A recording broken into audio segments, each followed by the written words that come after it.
Brian Holloway. He was talking about the countdown screen. All right. Well, here we go. The countdown screen worked. See, it was a situation where everybody last week was talking, and I felt kind of awkward trying to get people to either finish up their conversations or move on to wherever they were going, and that's not what we're trying to do. But we do have people out there online that are counting on this starting at a certain time, and so we try to do that. So we came up with that this week just to try to give a countdown counter so that the room can keep chit-chatting and know that when that gets to 0, we're actually going to start class. But we were just sitting up here talking about how Dr. Cloud has been to the Holy Land 22 times, and I have yet to go. So we're using that actually in our presentation because some of you in this room have been, some of you have been with him, and some of you in this room have not been, and so that will hopefully build anticipation for when we do go. Cheryl and I were supposed to go in 2020, but the pandemic canceled the trip. We were going to go for our wedding anniversary, then it didn't happen last year, and actually I haven't heard of a trip going this year. There may be one by now, but... we had one of our own members just came back. Just came back. Okay. Well, somehow I missed out on that one. But Lipscomb and other places usually have a trip about every May, and I didn't get any of those this year. There were still a bunch of virtual options, and that's what gave us this idea, actually, for the class, was all the people who in 20 and 21 were still doing some of this. They were doing it virtually, where you would watch it, you'd pay for a seminar, and you would watch video footage and whatnot. And I'm sure that is good, but it's not the same as being there. So anyway, we will continue with that line of thought, but let's open with a word of prayer, and then we'll get started on what we're looking at today. Father, thank you so much for a beautiful day. Thank you for all the excitement of this time of year with all the life coming from what's been dormant or dead during the winter. And thank you for the warm weather. And thank you for people like Dr. Cloud that have been over to the Holy Land 22 times and just have, well, probably forgotten more than the rest of us even know about the area. And we ask your blessings now as we look through some more photos and video footage and things that we've collected to try to help people understand the pages of their Bible come to life in new ways that just isn't the same unless you've at least seen it. And maybe through this class and other nudges that you're doing, people will seek to take a trip over to see the actual places where Jesus and the apostles were and where most of the narratives of our entire Bible take place. And we thank you for your blessing through all that you've provided us to be able to invite people into this. We thank you. We thank you for Jesus, and it's in his name we pray.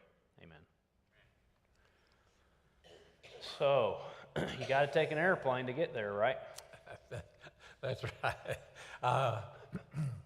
Before I went, I think I mentioned this very briefly a couple of weeks ago, but I really didn't want to go. I felt like that I had studied Israel so much that I wanted to see other places, and so I didn't really want to go. And then I think I told this story, but I'll quickly tell it again. I was invited to go the first time in '74 by Hebrew Union, where I got my PhD. They were digging at Dan, and they have a branch in Jerusalem on King David Street. So I asked one of my friends about it, and who had been, and he said, an Hebrew Union student, and he said, you dig with a shovel in one hand and a rifle in the other, because you're right there on the Syrian border, the occupied Syrian border, and you're just a short distance away from a lot of things. The good news is the Israeli jets are only minutes away from you. There's an airfield in Galilee, and they are there very quickly.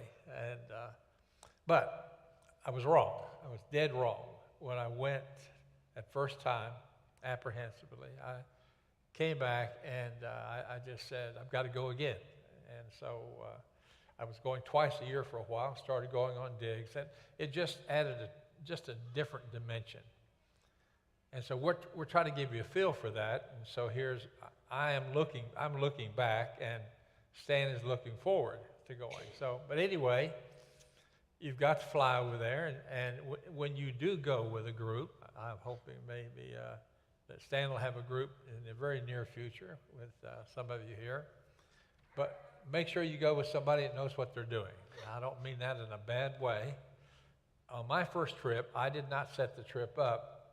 I was invited to go and lecture on the trip and kind of be one of the co-hosts. But I didn't know what to expect. And that trip had a lot of architecture on it, had a lot of modern Israel. It didn't have nearly as much Bible. So when I put my first trip together the next year, it was 95 to 97% Bible, in which we go around with the Bible open up in your hand. We had meetings at night for those that wanted to come, and we just get completely involved in the Bible. So that's the way it is. And then sometimes things don't always go smoothly. I could tell you some really interesting stories about that, flying over, things happening, planes getting delayed, and all that stuff.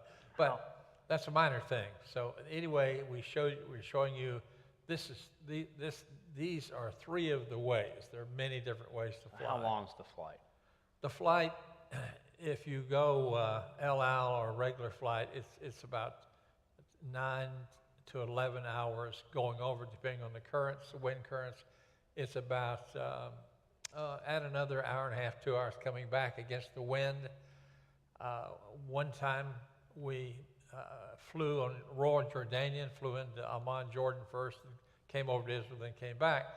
That's a 17-hour flight because they stop in Europe to do some things, and beautiful airlines, but it's just too long a flight.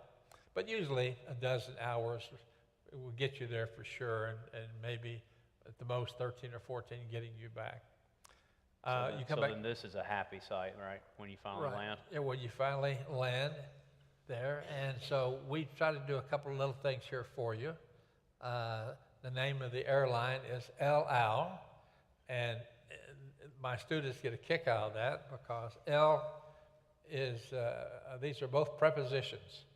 And El means to or toward, unto, and Al means over, above. And so they named the airline El Al, to the above. To the up is the name of the airline, El Al. And so you can see it. They've got it written left to right in English and right in a transliteration and right to left in Hebrew. Yeah, the gray letters are the Hebrew letters, and they read from right to left, but the blue letters are in English of the gray letters left to right. So it's like L's on the end of it both ways. It's the only main airline now. There was another airline that we used to take sometimes, and but this is the main airline. You can also fly Olympic. You can fly the Italian airline. There's all kinds of airlines you can fly, and need some advice on things like that too. All right? When you land, you see a big sign in English. There's now a new airport. When I started, there was an older airport, and you actually had to land, you had to walk in. You didn't have gates to go through exactly the same way. And the big sign you see, it says, "Welcome to Israel." What's interesting about the Hebrew sign, it doesn't say "Welcome to Israel." It says, "Blessed are those who come to Israel." And if you go to somebody's house and they've got a welcome mat out there, if it's in Hebrew, it'll say, "Blessed are those who come into this house." Is what the sign says. I thought you'd find that interesting. This is the new airport. This is just one of the many restaurant areas. They have food courts all around the airport. And this is one of the places we stay, but there are just lots of things to see and do, and it's a very, very modern airport, as you can see right there. And the signs are usually in English, Hebrew, and Arabic are the main signs. And of course, you see there's McDonald's everywhere. There's, I think I've seen a few Arby's and all, but of course most of the rest, we try to avoid. The students want to go into McDonald's, And we say, no, you're over here to get a taste of Israel. And the Israeli food is most people It says like. kosher. Pardon me? It says kosher. Oh yeah, it's kosher because it may be soybeans. A lot of soybean in your burger there. And again, you see the very same sign, very same meaning. That's the way they say welcome to. But we've been trying to show you beauty. We've been trying to show you different aspects of Israel. When you land at Tel Aviv, you're not very far from Joppa. This is the ancient city of Joppa, which still they've kept it looking like an ancient city. And when Tel Aviv was developed, it was kind of a suburb of Joppa. Now Joppa is a very small suburb, and usually this is where we end. We come to here to have a fish dinner before we go to the airport. Just to give an idea of the hotels, this is a hotel at a city called Netanya. You've never heard Netanya. It's the name of a person in the Old Testament, a minor character. But it's also the name of the former prime minister, Netanyahu. When you add the Yahoo part on the end of it, it's pronounced Netanyahu. Here's a city called Netanya, named after the Old Testament, a very obscure Old Testament person, and meaning Yahweh has given.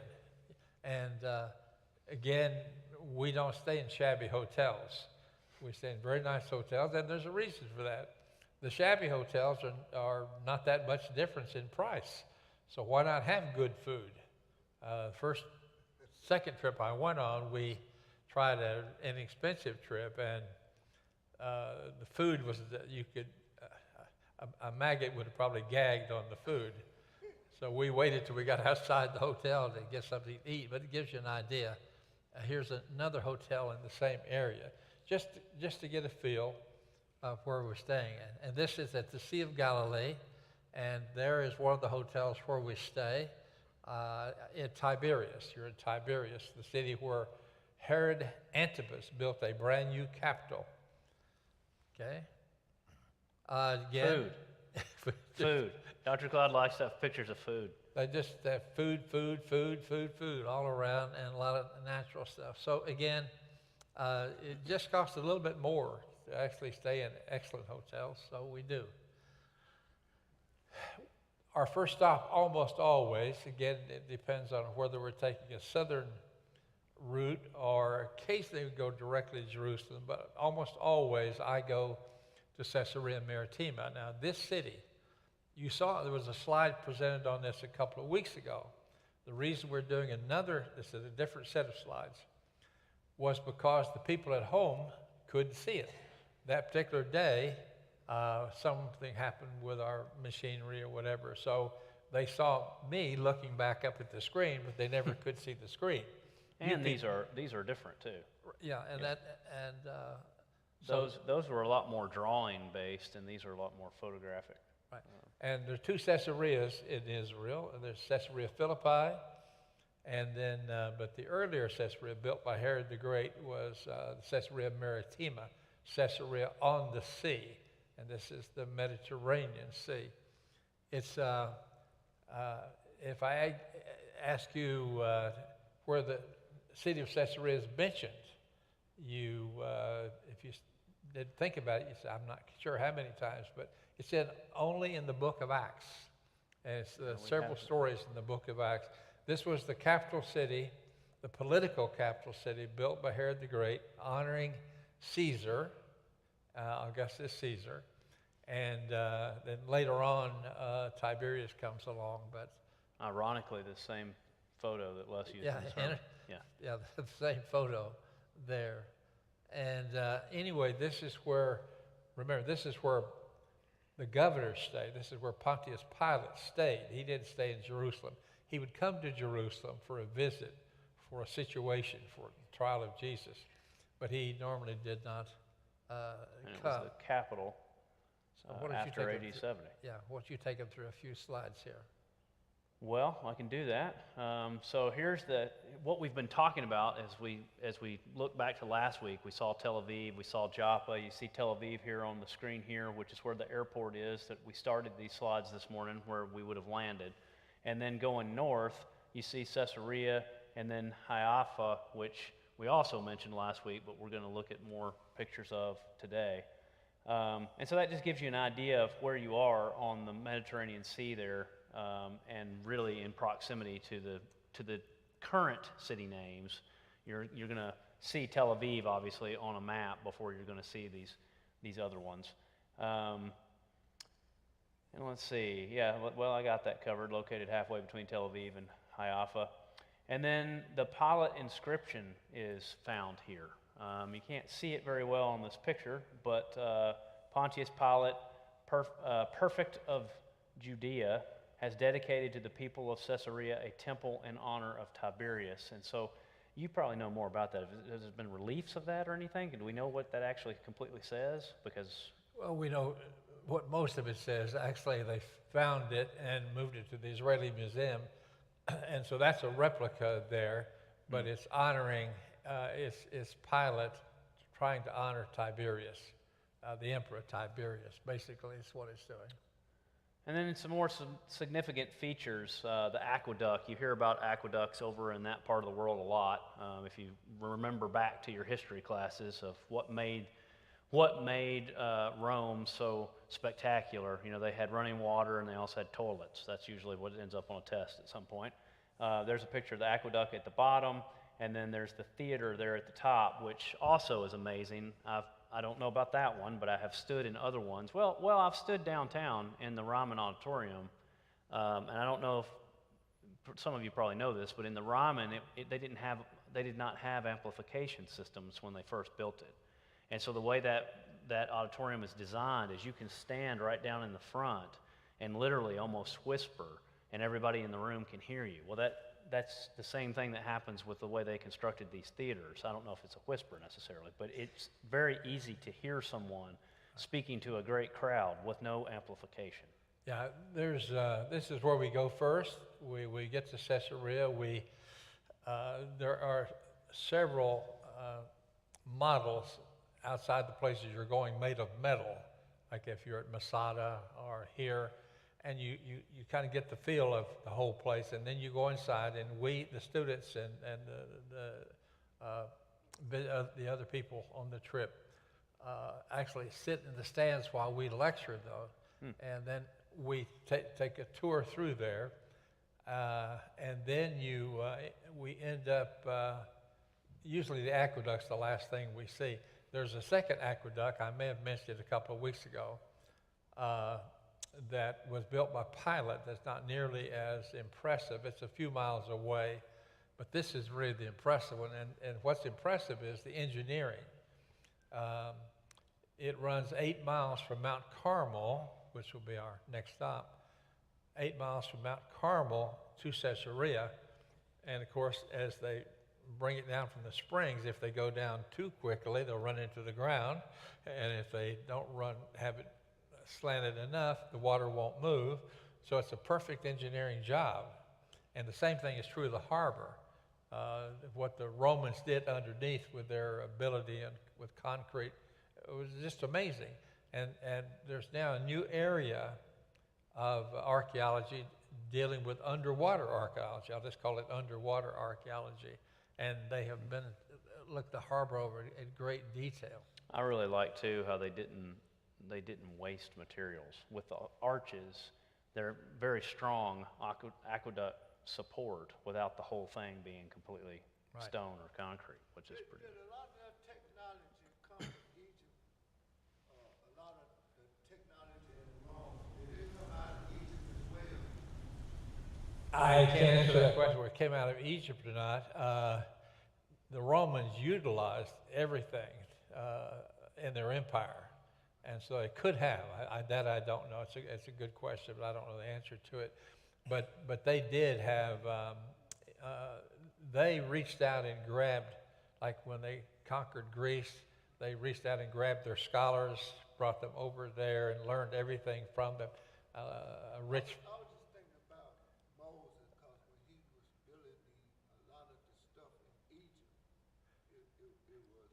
Egypt, at different periods of time, Egypt was very, very much in front with technology and all that, and in other periods they wouldn't be. But this period of time, Rome is just dominant with technology, and that's why you have Roman peace, as Celeste mentioned in his sermon. Pax there means peace, and so it was the perfect time for the gospel to come. So you added this slide, and I agreed to put it in, so you're going to have to talk about it. What's the significance of the bird? The birds, Yeah. it was just part of the decoration. They usually imitated a lot of things from Egypt. You mentioned Egypt, and we find artifacts a lot in Israel from the influence of Egypt there.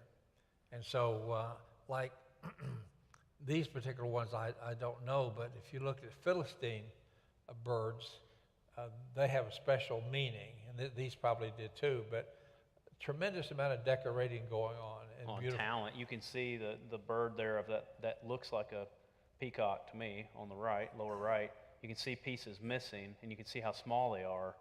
All those little mosaic pieces are what make all that up. That's impressive. Is all this placed on concrete, or is that a rug, or what is it? Yeah, it says it's a 1/3 mile long and 200 feet wide. I don't know where that is. I think it's on the ground. Yeah, it's not a ceiling. I know that. It's not, yes, it's on the ground. Yeah, it's on the ground, but I don't know if it's a road. Have you seen it, Dr. Clay? I can't hear. He said, "Have you seen it in person?" Yes, yeah, it's in one of the buildings. There are several buildings on this piece of property, and anytime they, we'll see in a couple of weeks, we're going to see Sepphoris, which was Herod's original capital city, Herod Antipas. And whenever they find these mosaics, it blows your mind. Then they build buildings over them to protect them. That's what they do. And you'll see at Sepphoris, tremendous number of mosaics, and they are influenced a lot with the very same thing. And a lot of those are from Egypt, pictures of Egypt. It's just like America. You know, America have reached out and got a lot of people from around the world, where our technology here is so far faster than anybody's technology because of the people that we have in America. You know, I look, because take our government. Our government is really based off of the Roman government. If you look at the senators, Right. you know, we don't call kings, but we have Sure. like a Oh, president. sure. We borrow things. Yeah. What you have to keep in mind in this period of time, this is the Hellenistic period. Even though the Romans are controlling it, the Romans have been greatly affected by the Hellenism. Syria, Palestine is right between Greece and Egypt. You say Egypt, yeah, Alexandria. Alexandria was a brand new city with maybe 1 million or 2 million people, and a large chunk of that city was Jewish. And so you were affected. In Palestine, one of my students who became dean at Faulkner wrote his dissertation on Did Jesus and his disciples speak Greek? And he demonstrated how much Greek was being used in Israel. And that's why on the cross you have in Latin, because that was the official language, not used much in Israel except in Caesarea. Greek and Aramaic / Hebrew. Aramaic and Hebrew are very close in some things, they're very similar in some things. And so Greek was really a very important language. This slide, sorry. No, sorry, no. This slide, we've said most of this, the underwater study, for example, beginning in 1960 that Dr. Cloud mentioned a while ago. But I wanted to just point out that as much as we drop the name Josephus a lot, he really didn't describe this as complex as it actually is. The harbor here is really kind of a hub for military commerce and travel, more than maybe because he just took it for granted. He didn't think he needed to tell in his works because everybody who would know of it would have known that. But nonetheless, it's very sophisticated. If you go back 1 second. All right, I can do that. Got to hit the right button. If you can read Greek, this student did this as a grade, and the last S at the end is the wrong S. The Greek has a final S, which looks like it's where our S should've came done from. that. Yeah, down on the below, yeah. He wrote, but anyway, I didn't knock off more than a letter grade. A little humor there. No, I didn't do that to it. But anyway, Sebastos is there. It means it's the Greek form of Augustus. Augustus. That's the Greek name for Augustus. All right, sorry. No, you're fine. Temple platform built by Herod the Great around 22 BC, built in tandem with the Temple Mount around 25 BC. Well, that makes sense that the temple platform would be built with the Temple Mount, right? Yeah, this is the scene you see as you leave the theater and make your way to the harbor. This is what you see. And then coins. We hear about in the Bible, there's a lot of different talks about a mite or a denarius or... Drachma. A what? Drachma is the Greek Drachma. form. I don't remember that one from the Bible, but yeah, there's different. So here are some examples of coins, and we're going to have some bigger ones later. But these were important because they have a leaf on one and then Nero on the other. So you can kind of see that this going from birds and artwork around nature and things kind of started to transition and move more towards humans who were of power. So gives a little bit of history there. Render to Caesar what is Caesar. Yeah, exactly. Yeah. You want to? Did you have anything you want to say on those notes? Go ahead. All right. And then, well, you take this one. I don't know much about this. Well, again, the empire drew on a lot of different religions, and this is one from Asia Minor, and you just see all these religions piled on each other. What about the dualism and coexistence there? What's that significance? Christianity a major force by this time. Like you said, this is a student presentation, but I'm assuming they're getting at the fact of believing it but not completely living it. Yeah, probably. And on the, that's okay, go ahead. All right. Now, earlier, Dr. Cloud said, if you've not known in your Bible where Caesarea is, it's in Acts. Here's all of the texts in Acts and who the speaker was that mentions Caesarea. So it's really just Peter, Philip, and Paul. It's the 3 Ps that you got to remember in the book of Acts for where Caesarea shows up. Did Jesus visit Caesarea? No evidence that he did. Of course, that doesn't mean he didn't. We just don't have it recorded. We have to refer to John when he tells us that if everything that Jesus did was recorded, we wouldn't have enough books to house it all. You always remember Cornelius was converted at Caesarea. Mm-hmm. Okay. So the conclusion of Caesarea, round 2, since we have been through it once before, it is a Roman port city, Jewish community, first century church. Archaeology has revealed Josephus understated the city. And what do others think of the city? Where we have, as Dr. Cloud just said, Cornelius, Peter, Philip, and Paul that we know for sure from the text, from Scripture, that actually do have statements about Caesarea. In the book of Acts, when Paul comes back from the last journey, he comes back to Caesarea and then makes his way to Jerusalem, gets in trouble, gets arrested, and is taken back to Caesarea for trial. And the book of Acts ends at that point. So we move on to a place that I think is breathtaking. Not going to make you guess where that is. That's Mount Carmel looking down. It's not Gatlinburg. No, it's not Gatlinburg. It's not been commercialized yet. Well, at least not from this picture.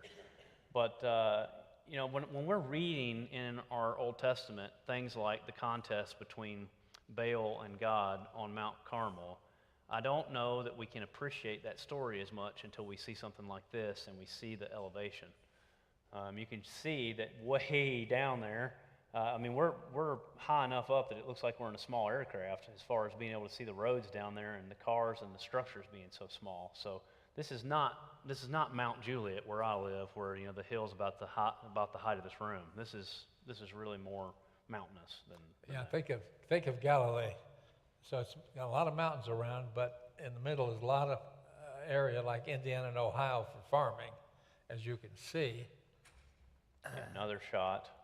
To the left is the complex where we go and where we watch everything. But here's an aerial view of that, showing you something in nature.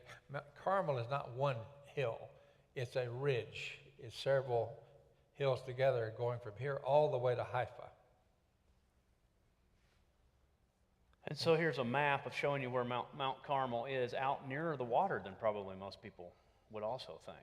Yeah, it juts out in the water. You remember when in that story in 1 Kings 18, near the end of the story, Elijah sends his servant, and he's out looking at the sea. Now you can actually see the sea.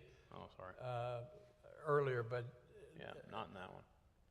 But anyway, and the very tip of that, of course, now is Haifa. That's where Haifa is. They built, and that port. There's a port there. You can see the port, and on the other side of the port is a city. There was Akko in the Old Testament when Joshua captured it. In the Crusader times, it became known as Acre, and then in New Testament, before that, in New Testament times, it was Ptolemais. This is one of the places Paul lands at Ptolemais, named after Ptolemy. And in modern day times, they've renamed it Akko back to the original name. You probably can't see it from your seat very well, but it's 1,740 feet high for Mount Carmel. So other than Tabor, it's the tallest thing over there. Another shot from, I guess, the structure you're talking about, you're looking down from, right? And again, Galilee has 24 inches rain a year, but it stays very, very green. Compare that to where John the Baptist used to run around near the Dead Sea, a half inch a year.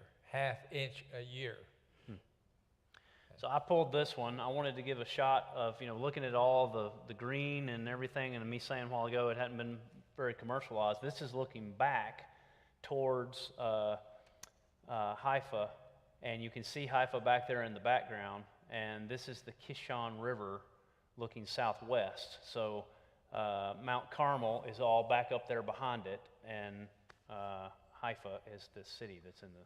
This is where if you look at 1 Kings 18, this is where they brought the prophets of Baal to execute them, at the Kishon River. Which is what we're looking at right now. Mount Carmel is best known as the site of Elijah's dramatic contest against 850 pagan prophets of Baal, 1 Kings 18, 20 through 46. And this statue, I did not even know this existed till you showed it to me. This is a likeness, I guess, of Elijah killing one of the prophets of Baal, right? Because you see the person's head there at the bottom. And then I blew up the text if you wanted to talk about that, because you couldn't really read it on the bottom. That's fine. But didn't know they had such a thing. Now, do they have it? Obviously we know where Mount Carmel is, but do they think that's in exactly the right spot, or did they just put it there in reference to? They put it there because there's a church right next door. Okay, that's kind of what I figured. I know you've told me there's some people who are very dogmatic about where something is, and you look at it and go, "Nah, it's not right." But and that's I would say probably. I'm guessing now. If I were standing next to that statue, I would come to about the foot of Elijah. It's about twice my height. Yeah, that's impressive. There's your structure. On top of the church. This is on top of the church building. This is where we go, and they got maps. They got part of the floor is like a big circle. They point that way. Caesarea, Mount Tabor, and Mount Tabor. It tells you what you're looking at, and there are two airstrips there. Israeli Air Force, and I don't know what the deal is now, but it used to be that the airplanes stayed underground, and then when they got ready to go, they shot out of the cornfield, and then they would land back on that and then take them back down. They're not more than 15 minutes from you. If you're at Dan or someplace, they can be right there all the times. That's pretty neat what you're saying about the arrows and looking. Lookout Mountain does that. Mount Mitchell does that. Places that probably all of us have been to here in our area that says this is what you're looking at, and they show you the little shapes on the horizon, and that's that mountain and that's that one. So if they're doing that there, that's very helpful. What's really disappointing is you get up there and one day it's foggy. You can't see 10 feet in front of you. That's always a little on the sad side. That's the church, right? Mm-hmm. That's the church right there next. We have a little worship service usually and have our lectures in a little area that's really small, but like maybe 5 or 6 of these benches. And this is the view from that place where we have our devotional. looking down on the valley of Jezreel. That's great. The church you did now mention, is it a denominational church? Does it have a name or? I think it's Roman Catholic. I have to go back and. It looks Catholic. Yeah, either you're going to see Roman Catholic, Greek Orthodox. There are, like in Nazareth, there's a Church of Christ in Nazareth. There's a Church of Christ in Jerusalem. But it's dominated by Roman Catholic, Armenian churches, Greek Orthodox churches. But there are. Because when Mennonites, they Orthodox, ain't they? Mennonites. They talked about the Mennonites churches. Those who, the Mennonites people who kept it.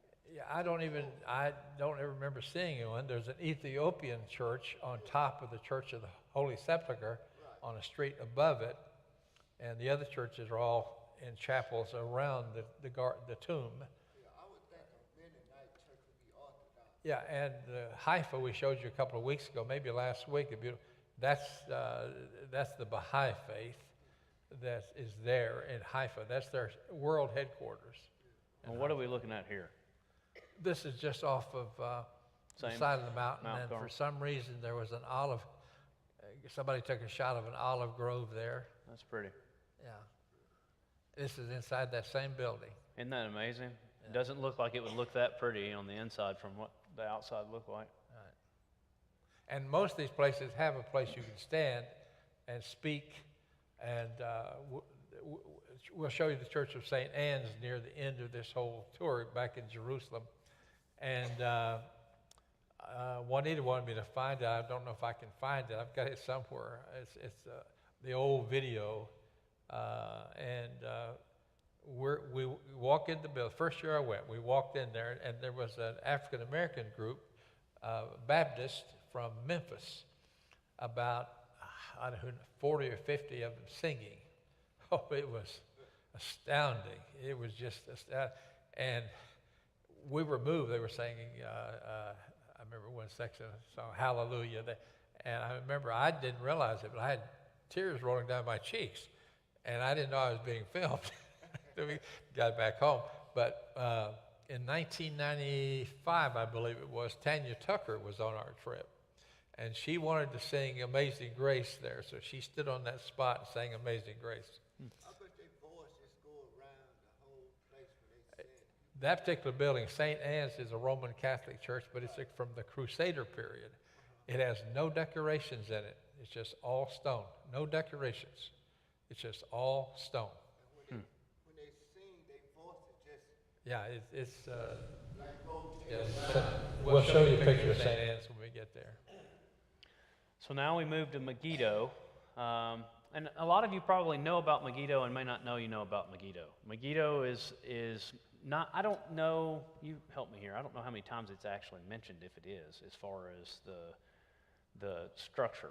No, But it's a critical point military-wise because there's only one way in and one way out of the Jezreel Valley. And so it became a position of power between Egypt and Mesopotamia. Yeah, and you know it because of the Greek. The Greek is, the Hebrew is Har Megiddo, the mountain of Megiddo. And it's probably not much taller than this church building. It's not a really tall hill, but it's got 25 levels of civilization there. And you get a great view. I mean, it's amazing. I remember when Park and Emma Sue Biller went with us, for some reason, Emma Sue had gotten kind of weary about climbing and all the way we're doing. And so she was on the level below. And I said, Emma Sue, come up just one more level. And when she did, all of a sudden she could see Mount Tabor and Nazareth and all those places like that. So, but anyway, in Hebrew, it's the mountain of Megiddo, the Mount of Megiddo. And then Greek named it Har Megiddon. And the H gets lost sometimes, became Armageddon, became the word Armageddon. Yeah. And it just simply means, and the reason that it was chosen is it had many battles there. Josiah is killed in battle right in front of this place. Jehu kills the two kings, the northern and the southern king, in the valley right down below Megiddo. Many, many battles took place here. during the during the time of the British, when the British were controlling a lot, there was a battle between one of the famous British generals and Megiddo, and he surprised them. There's a way that, in fact, let me go back to Tutmosis III. Tutmosis III came up with an army, and his general said, "You can't go through that pass; they'll cut you to pieces." And he said, "No, they won't be expecting me to come through that pass." And so he went and surprised the people at Megiddo. Okay, many moons later, that's Indian language. many years later, General Allenby, the British general, he was like George Patton. He studied ancient battles and history. And his general said, "We can't go through it." He said, "Tutmosis III did, and we will." And he went through, and the Turks were in control of Megiddo, and he surprised the Turks. Okay. So it's a big military place, and it's hard to tell really on that map, but I was just trying to give you some other places, Beth Shemesh and Jerusalem and some other Gezer, other places you could kind of see where it's located. But it's because of its strategic location. So as Dr. Cloud has said, it's not that big. It's more of a geographical funnel that everybody has to come through. So we put something together here to show you what it looks like. There's no sound, but Dr. Cloud found this and thought it was worth showing. This was a travel advertisement. So you can see that if we didn't have all this infrastructure of roads and things around, that would be a pretty significant place to come in contact with, as far as people being able to look at who's coming and have position on them as they come to it. There's another still photo. It kind of makes you think Tell, doesn't it? The way it's shaped. Yeah, Tell it means it's a mound that has civilizations in it. A hill has nothing in it. You start digging a hill and you find virgin soil. Start digging here, you got to go through 25 levels of civilization. There's some of the levels there. There's people walking down there on that path, and you can see how much is up above them and the people that are up on the top. Hot. And there's a model of what it would have maybe looked like, right? Yeah, and what happens is the guide is the only one allowed to touch this. My guide, Ami, or whatever guide, and they have controls, and you can make buildings disappear and pop up and all. So this is a special room right next to the bookstore where you can see this. I think it's the map room from Indiana Jones. Yes. There's the gate, which is significant rocks. Just walking up through those, not the clearest picture. All right, back to our coins that I promised them. Okay. Yeah, this is, I took both sides of the coin here. This is the new shekel. When I went to Israel, there was the old shekel when I first started. In a matter of a few years, they came out with a new shekel, and to the far right southeast quarter there, that's the southeast quarter, that is came off of a signet ring made by one of Jeroboam II, one of his administrators, prime minister, whoever he was, named Shema. And actually we found that, so they took that and put that image on the front side. And you can see to the northwest corner, you can see Hebrew. You have, again, Israel there. You have in Arabic, Israel, and you have in English, Israel, on that 1 shekel coin. Okay? So out of curiosity, I see shekel under the number 1. What is hodash? It means a new shekel. It's the Hebrew word for new. So they were just coming out with the new shekel. So that you couldn't buy anything with the old shekel. And it had to have on their new shekel. And this is the other side.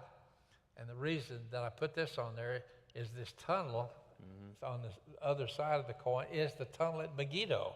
This is the tunnel, and you'll see that tunnel. There right it is, there. right there.